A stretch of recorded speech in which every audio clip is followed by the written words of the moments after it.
Yo guys, what is going on? Nickname is just Yellow, and today this Norwegian hardcore PC gamer is gonna make a video about all the events that we've had in Counter-Strike and which one that were good, that were bad, and good and positive and negative and horrible traits that we have seen pass by.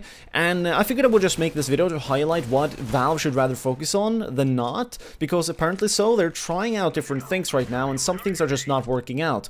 In which the prime example that I would put out there is going to be this entire event that we've had right now. I mean, Vanguard was dragging on for way too long, it was incredibly boring, and even though again it had a lot of different drops within itself, it was not nearly as satisfying as the breakout event and most events before itself, because they were pretty much slimmed down and very streamlined.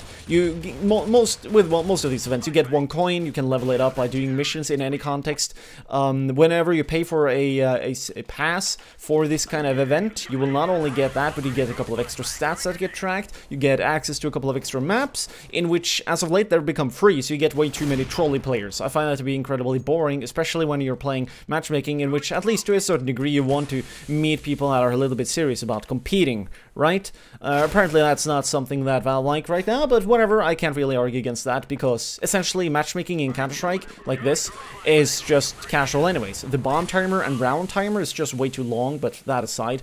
Good and negative factors is the carrot on the stick principle, and also staying true to the game principle, which I'll explain in a second. So the carrot on the stick thing is pretty basic, alright? By giving people a lot of potential drops, just like when you play during your week regularly, in which you can get up to 5 drops every week.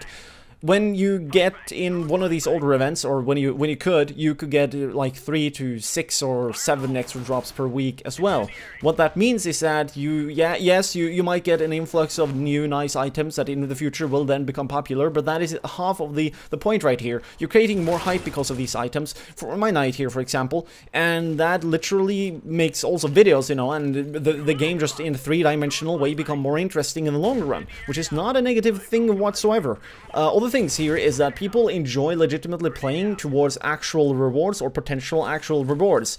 Just limiting it down to 1 reward per week is incredibly limiting and very pathetic compared to what we have had in the past, in which it does not even damage Valve that much anyways, because, you know, things in Counter-Strike are mostly fictional, so I don't really see the problem of, you know, not having more mission rewards in future missions rather than what we got with Bloodhound right now, which is just a you know, terrible joke compared.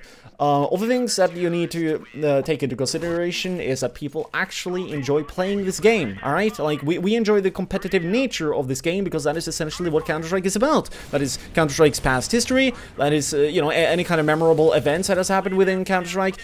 Good examples here will be on Overpass, when Olofmeister was boosted and you could look all the way down. That became a serious event. When one certain player on the B side actually defused, might have been Olof as well, I don't remember, or maybe Guardian, I don't know.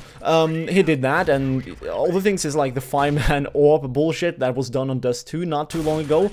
Yeah, just insane moments. We enjoy more of that kind of type of story that is actually legitimately related to the game within itself, because it took place in the past, rather than fictional bullshit, you know, mini novels with voice actors. You're essentially, in that context, wasting the voice actors. I mean, they're legitimately good, but it just does not fit the game, alright? It doesn't click with players. It's just the vibe you easily will get whenever you browse Reddit or any other YouTube video out there. Have you ever found a YouTuber that legitimately cared about that kind of story stuff? Because there are probably very few of them, if you have not realized yet by now. Also, you know, pro players, so they don't give a shit.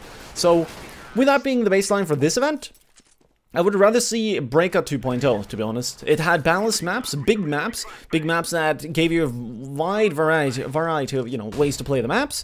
And with that, hopefully Valve will recognize which factors that were enjoyed and that were pleasing towards the players, and which one that are just mundane and not suitable. And hopefully they will tune it better for the next event, because I enjoy the events, but if they're just as mundane as this one, I would rather pass, to be honest. So tell me what you think below. Thanks for watching. If you want to support the channel and everybody else who enjoy it, you can check out the Patreon page, in which we got some seriously awesome new rewards there. Anyways, thanks for watching, have a nice day, and don't get beastyfied when you play, people.